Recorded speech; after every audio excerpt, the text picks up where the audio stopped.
મારો એક દોસ્ત છે, એને બાઇકમાં દિવેલ નાખ્યું, પેટ્રોલની જગ્યાએ દિવેલ. આઈ એમ નોટ કિડિંગ. કોઈ એને એમ કીધું કે બાઇકમાં દિવેલ નાખીએ ને પેટ્રોલમાં મિક્સ કરીને તો બહુ મસ્ત પિકઅપ આવે, બાઇક બહુ મસ્ત માખણની જેમ ચાલે, રેસિંગ બાઇક જેવી સ્વીટ સ્મેલ આવે. તો પેલા એ તો કર્યો અખતરો, પેટ્રોલમાં દિવેલ મિક્સ કરીને નાખ્યું ટેન્કમાં, થોડા દિવસ ચાલ્યું, પછી શું થાય? બગડી ગયું બાઇક.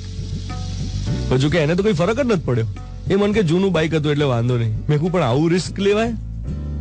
આના માટે આપણી ભાષામાં એક સરસ મજાનો શબ્દ છે, આંધળું ક્યુ. વિચાર્યા વગર કંઈક કરી નાખવું. ખરો પડકાર ઝીલીને ઝંપલાવવું અને આંધળું ક્યુ કરવું, આ બેમાં ખુલ્લી આંખોનો ફેર છે. આજનો મોર્નિંગ મંત્ર: knowledge is to know that tomato is a fruit.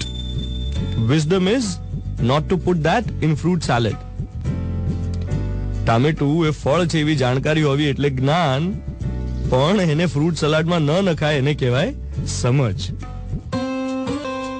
Radio Mirchi 98.3 FM, 20 June 2014. હું છું ધ્વનિત.